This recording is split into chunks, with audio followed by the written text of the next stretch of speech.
This is Owensboro's own Dave Kirk, and today we are at the Brew Bridge, Owensboro's first craft brewery in over 100 years. I've got Will Gomez, the master brewer here at the Brew Bridge. Will, thanks for joining us today. Thanks for having me. So today we're going to do something special. As you well know, the Brew Bridge here in Owensboro makes delicious craft beer, and like I said, it's one of the, if not, it is the only one right now brewing locally. Yeah, brewing locally, yes. I was gonna say, I know Mile Wide plans to start soon, but you guys have brought back craft beer first time in over 100 years. That's pretty exciting. Yes, sir. Correct. You know, with the Brew Bridge, you guys have all kinds of different types of beer, and today we're going to try making some beer ourselves. You know, what goes into it when you get to enjoy that delicious beer. So what are we making today? Today we're making a traditional Hefeweizen, or a German wheat beer. Okay, and describe that for me. What's that taste like, or what are we going for? So the German Hefeweizen is characterized by banana and clove flavors that come from the yeast. Okay, so we'll be using some yeast. What kind of grain? We're using over 50% of wheat malt, and then the rest is just regular German Pilsner. And then there's a certain type of, I guess, yeast that goes into that? Yeah, it's Bavarian Hefeweizen yeast, and we ferment that a little warm to get those esters and phenols. Those are fancy words just for different flavors. Like I said before, banana, clove, a little bit of smoke, and that's what we get from that yeast. What's your favorite type of beer to make? To make, I like making IPAs. To drink, I do like saisons. Saisons and IPAs, and you all do a little bit of everything here. Yeah, we try to accommodate every palate. So we have IPAs, we have stouts, porters, English ales, Belgian beers, and we have a sour on tap as well. So you guys have a little bit of taste for everyone. Exactly. And how do you come up with your fun names? Because I know that's one of the things that people at home, you know, Plain Jane, Second Nem, how do you come up with those? Most of the names are either local commodities, and most of them are actually movie or game references, something that people our age would recognize. For example, the English beers are mostly named after like 007 references, so. Very cool. And then we'll get a little more personal here. Will, how did you get into brewing? I was interested in craft beer back in New York. That's where I'm originally from. And a lot of people just told me, hey, you should make your own if you really are into it. So I've been brewing for a couple of years now, and slowly, you know, going from home brewing now to a commercial setting, it's been a lot of growing, a lot of learning, but I'm enjoying every second of it. To know that you are, you know, a huge part of bringing craft beer back to Owensboro, Kentucky for the first time, like I said, in over 100 years. What's that been like for you? Do you kind of feel like a weight on your shoulders, like this beer better be good? Yeah, a little bit, you know. That's Owensboro, believe it or not, has a very strong craft beer scene. They do? So, you know, had to bring the best quality beer that I can. We're still increasing in quality. And just to be a part of history, it means a lot to me. Let's talk about what we're going through today. So we've got the grain, and then I guess you've already, what do you crush it? What happens next? Talk me through the brewing process. I already milled the grains, so that exposes the inside of the grain, and that's what contains all the starches that will very later similar to bourbon, right? Yeah. So that exposes the starches that will later turn into fermentable sugar after the mash. Okay. So we will mash in, we will put the grain in hot water. It's going to be a two-step mash. So the first step is going to be a acid rest, which will loosen up the mash. It will improve the pH, because pH is very important to beer.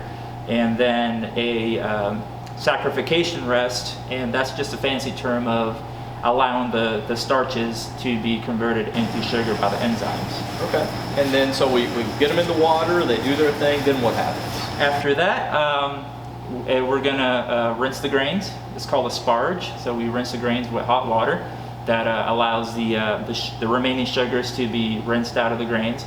And then we're gonna boil it for about an hour, cool it down, and then send it to the fermenter. And in between that, we're gonna add our hops, and after it's cooled down, we're gonna add our yeast. Okay, and then in the fermenter, what's going on in there? In the fermenter, once we pitch our yeast, just the yeast are gonna eat all those sugars and convert it into alcohol and carbon dioxide. After the fermentation process is done, we transfer it to what is called a bright tank, and that allows the beer to carbonate. Okay. And after that, we keg it. And so how long, we're gonna do this, TV magic, if you will, but how long would this typically take from start, you got the grain, to I've got the beer in my hand? From grain to glass, it takes about 2 weeks. So from the milling, the burn process takes about 4 to 8 hours depending on what beer you make. And then the fermentation process takes about a week and a half. You can see it's all crushed up. That right here exposes. Or milled, right? Yep, it's all milled. Yep, we milled it earlier yesterday.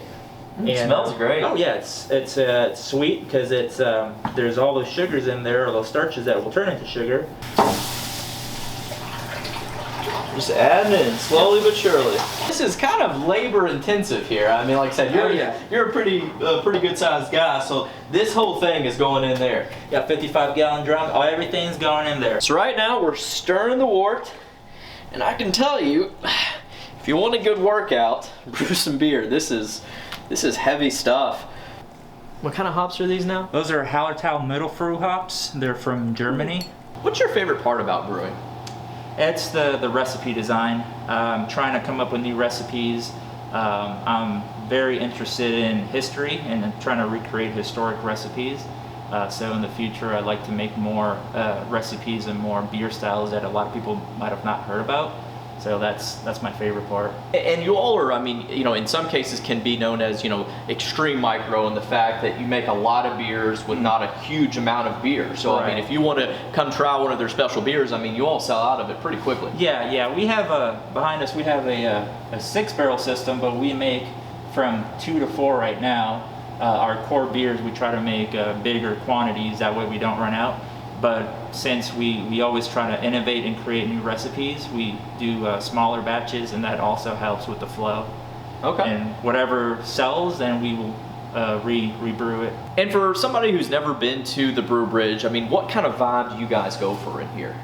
Just family friendly for sure. It's not too dark, it's fairly well lit. We do have a lot of artist pieces here from local artists. And you all do flights too. I know Yes. I've had a flight recently. Yeah, That was really good. flights. And why should people maybe give that a try, flight? If you don't want to commit, if there's a certain beer style or a certain flavor profile that you might not know or not comfortable drinking and you want to give it a try, the flight allows you to just have a sample of it, and then if you like it, you can get a full pint. If not, you can try another flight. And then my last question for you, what is the #1 beer that is on your tap right now that people have got to come down here and try? Well, the #1 beer that people absolutely love, even people that are really not craft beer people, is our Rosé Blonde. And that's our hibiscus blonde ale. And the reason why people like it is it doesn't really taste like a beer. The hibiscus gives it a cranberry apple type flavor that I've noticed that a lot of wine drinkers Okay, really good enjoy. gateway for wine people. Oh, yeah. All right. And through TV magic, we're done with the beer, and we've got this beautiful Hefeweizen to try. What are we calling this? Do we have a name for this one yet? Stefan. Stefan. Yes, All right. yeah. So what should I taste with this Hefeweizen With here? this, you can definitely get a lot of clove, banana, a little bit of smoke coming from the wheat malt. As you can see, it has a nice fluffy head. Mm-hmm. It's very highly carbonated, and it's really refreshing. It pairs with all kinds of food. I was going to say Hefeweizens are really good with food, I've always been told. Yeah, because they're not too bitter, they're not too spicy. They're just really well balanced and an all-round beer. Sure. Well, cheers. Let's give it a try. Will, thanks so much for having us today. It was so fun getting in there. How did I do? You did pretty good. All right. Well, for Visit Owensboro, I'm Dave Kirk. Will Gomez, the brewer here at the Brew Bridge. Come down, check it out. It's going to be a great spring and summer at the Brew Bridge here in Owensboro, Kentucky.